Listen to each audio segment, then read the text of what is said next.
Hello guys, హరహర Veeramallu trailer అయితే వచ్చింది. Trailer అయితే ఫస్ట్ ఇంప్రెషన్ చాలా బాగుంది.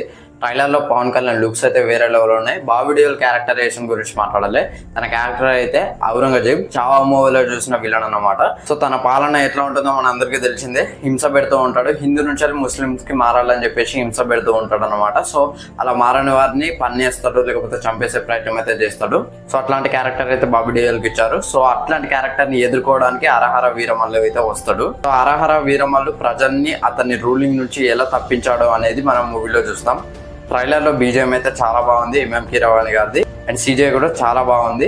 ఎస్పెషల్లీ ఆ గద్ద, ఆ పులి అండ్ ఆ wolf and Nidhi Agarwal character కేవలం ప్రేమ కోసమేనా, ఇంకేమైనా చూపిస్తారా ఎమోషనల్ గా అనేది చూడాలి.